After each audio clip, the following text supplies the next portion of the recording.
Hey family, and anybody else watching, and welcome back to As For Me and My House. Today, Genesis 40, 41, and 42. Today's is going out to you, Brandon, and we are looking more at Joseph. So if you remember last time we looked at Joseph's dreams and then his telling his brothers, and we'll talk a little bit more about that actually today.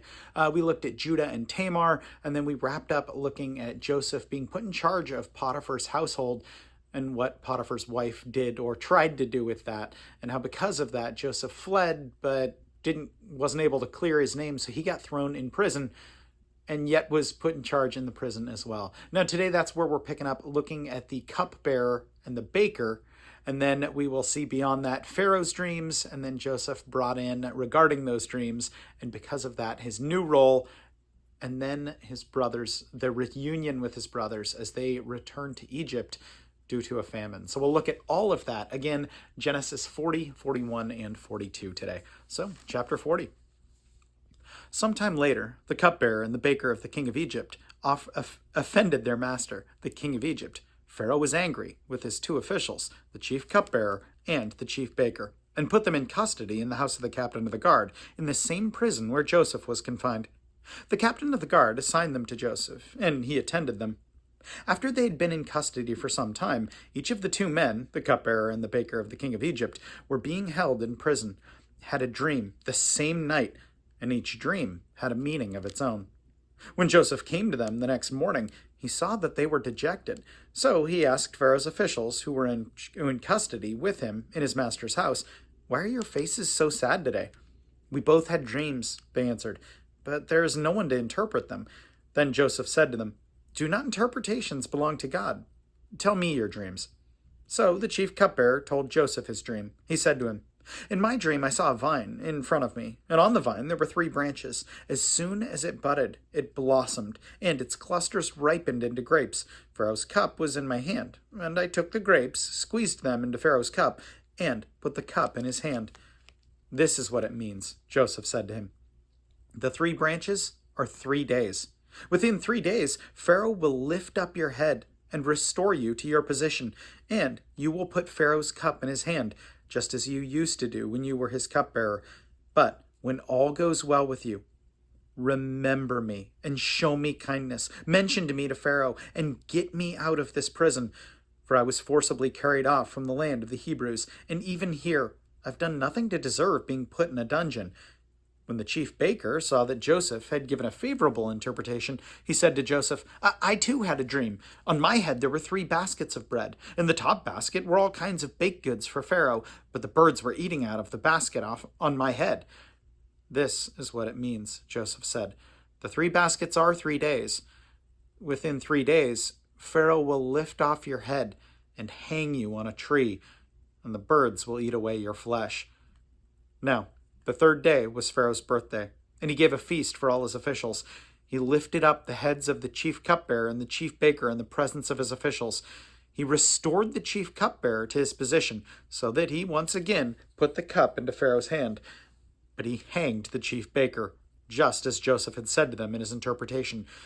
The chief cupbearer, however, did not remember Joseph. He forgot him. Chapter 41.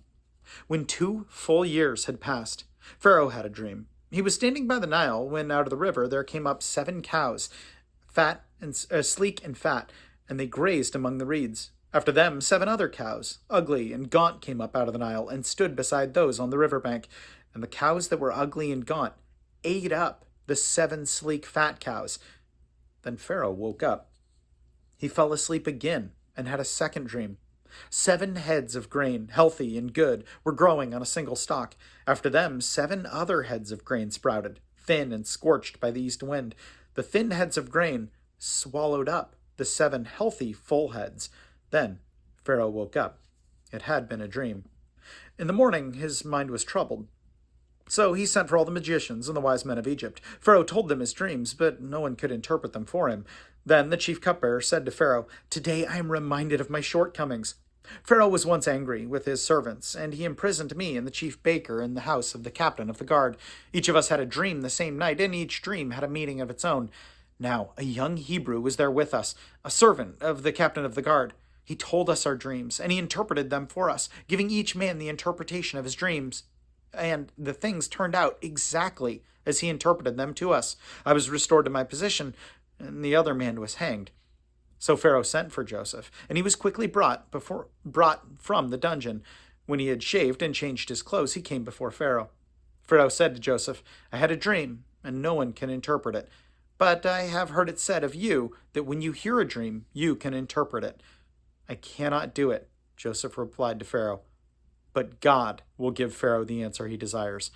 Then Pharaoh said to Joseph, in my dream, I was standing on the bank of the Nile, when out of the river there came up 7 cows, fat and sleek, and they grazed among the reeds. After them, 7 other cows came up, scrawny and very ugly and lean. I'd never seen such ugly cows in the land of Egypt. The lean, ugly cows ate up the 7 fat cows that came up first.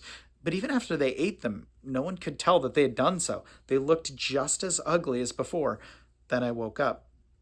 In my dream, I also saw 7 heads of grain, full and good, growing on a single stalk. After them, 7 other heads sprouted, withered and thin and scorched by the east wind. The thin heads of grain swallowed up the 7 good heads. I told this to my magicians, but none of them could explain it to me. Then Joseph said to Pharaoh, the dreams of Pharaoh are one and the same. God has revealed to Pharaoh what he is about to do. The 7 good cows are 7 years, and the 7 good heads of grain are 7 years. It is one and the same dream. The 7 lean and ugly cows that come up afterward are 7 years, and so are the 7 worthless heads of grain, scorched by the east wind. They are 7 years of famine.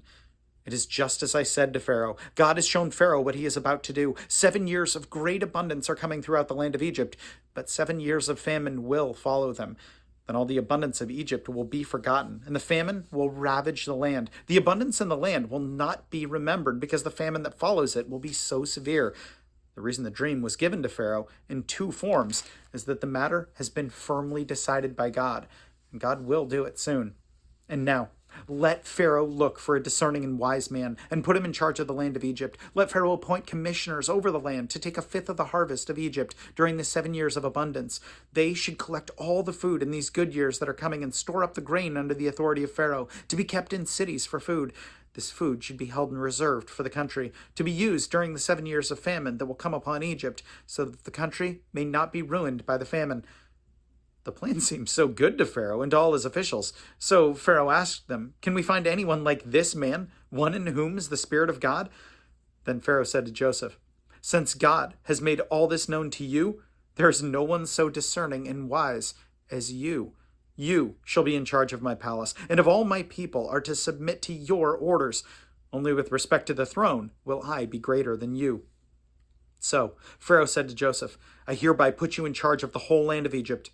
Then Pharaoh took his signet ring from his finger and put it on Joseph's finger. He dressed him in robes of fine linen and put a gold chain around his neck. He had him ride in a chariot as his second in command, and men shouted before him, make way! Thus he put him in charge of the whole land of Egypt. Then Pharaoh said to Joseph, I am Pharaoh, but without your word, no one will lift hand or foot in all Egypt. Pharaoh gave Joseph the name Zarephath-Paneah, and gave him Asenath, daughter of Potipherah, priest of On, to be his wife, and Joseph went throughout the land of Egypt. Joseph was 30 years old when he entered the service of Pharaoh, king of Egypt, and Joseph went out from Pharaoh's presence and traveled throughout Egypt. During the 7 years of abundance, the land produced plentifully, and Joseph collected all the food produced in these 7 years of abundance in Egypt, and stored it in the cities. In each city, he put the food grown in the fields surrounding it. Joseph stored up huge quantities of grain, like the sand of the sea. It was so much that he stopped keeping records, because it was beyond measure. Before the years of famine came, 2 sons were born to Joseph by Asenath, daughter of Potipherah, priest of On. Joseph named his firstborn Manasseh, and said, it is because God has made me forget all my trouble and all my father's household. The second son he named Ephraim, and said, it is because God has made me fruitful in the land of my suffering. The 7 years of abundance in Egypt came to an end, and the 7 years of famine began, just as Joseph had said. There was famine in all the other lands, but in the whole land of Egypt there was food. When all Egypt began to feel the famine, the people cried to Pharaoh for food. Then Pharaoh told all the Egyptians, go to Joseph and do what he tells you to do. When the famine had spread over the whole country, Joseph opened the storehouses and sold grain to the Egyptians, for the famine was severe throughout Egypt, and all the countries came to Egypt to buy grain from Joseph, because the famine was severe in all the world. Chapter 42. When Jacob learned that there was grain in Egypt, he said to his sons, "Why do you keep looking at each other?" he continued. "I have heard that there is grain in Egypt. Go down there and buy some for us, so that we may live and not die." Then 10 of Joseph's brothers went down to buy grain from Egypt, but Jacob did not send Benjamin, Joseph's brother, with the others, because he was afraid that harm might come to him. So Israel's sons were among those who went to buy grain, for the famine in the land was in Canaan also. Now, Joseph was the governor of the land, the one who sold the grain to all its people. So when Joseph's brothers arrived, they bowed down to him with their faces to the ground. As soon as Joseph saw his brothers, he recognized them, but he pretended to be a stranger and spoke harshly to them. "Where do you come from?" he asked. "From the land of Canaan," they replied, "to buy food." Although Joseph recognized his brothers, they did not recognize him. Then he remembered his dreams about them and said to them, "You are spies. You have come to see where our land is unprotected." "No, no, my lord," they answered. "Your servants have come to buy food. We are all the sons of one man. Your servants are honest men, not spies." "No," he said to them, "you have come to see where our land is unprotected." But they replied, "Your servants were 12 brothers, the sons of one man who lives in the land of Canaan. The youngest is now with our father, and one is no more." Joseph said to them, "It is just as I have told you. You are spies, and this is how you will be tested. As surely as Pharaoh lives, you will not leave this place unless your youngest brother comes here. Send one of your number to get your brother. The rest of you will be kept in prison, so that your words may be tested to see if you are telling the truth. If you are not, then as surely as Pharaoh lives, you are spies." And then he put them in custody for 3 days. On the 3rd day, Joseph said to them, "Do this and you will live, for I fear God. If you are honest men, let one of your brothers stay here in prison while the rest of you go and take grain back to your starving households. But you must bring your youngest brother to me, so that I may know your words may be verified and you may not die." This they proceeded to do. They said to one another, "Surely we are being punished because of our brother. We saw how distressed he was when he pleaded with us for his life, but we would not listen. That's why this distress has come upon us." Reuben replied, "Didn't I tell you not to sin against the boy? But you wouldn't listen. Now we must give an account for his blood." They did not realize that Joseph could understand them, since he was using an interpreter. He turned away from them and began to weep, but then he turned back and spoke to them again. He had Simeon taken from them and bound before their eyes. Joseph gave orders to fill their bags with grain and to put each man's silver back in his sack and to give them provisions for their journey. After this was done for them, they loaded their grain on their donkeys and left. At that place where they stopped for the night, one of them opened his sack to get food for his donkey, and he saw his silver in the mouth of his sack. "My silver has been returned," he said to his brother. "It is here in my sack." Their hearts sank, and they turned to each other trembling and said, "What is this that God has done to us?" When they came to their father Jacob in the land of Canaan, they told him all that had happened to them. They said, "This man who is lord over the land spoke harshly to us and treated us as though we were spies in the land. But we said to him, 'We are honest men. We are not spies. We are 12 brothers, sons of one father. One is no more, and the youngest is with our father in Canaan.' Then the man who is lord over the land said to us, 'This is how I will know whether you are honest men. Leave one of your brothers here with me and take food for your starving households and go. But bring your youngest brother to me so that I will know you are not spies but honest men. Then I will give your brother back to you and you can trade in the land.' As they were emptying their sacks, there in each man's sack was his pouch of silver. When they and their father saw the money pouches, they were frightened. Their father Jacob said to them, 'You have deprived me of my children. Joseph is no more and Simeon is no more. And now you want to take Benjamin? Everything is against me.'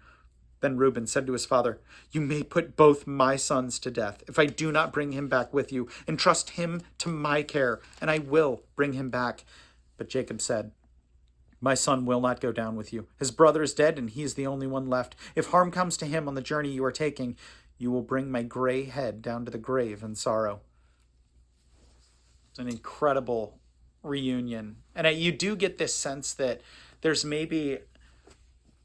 a lot going on, noticeably so, right, in Joseph's kind of mental back and forth with his brothers. I mean, assuredly, there's still vestiges of frustration there, and yet there's also this empathy too. But it's a very different picture that we had. I think it said that when he went into Pharaoh's presence, or into his service, that he was 30.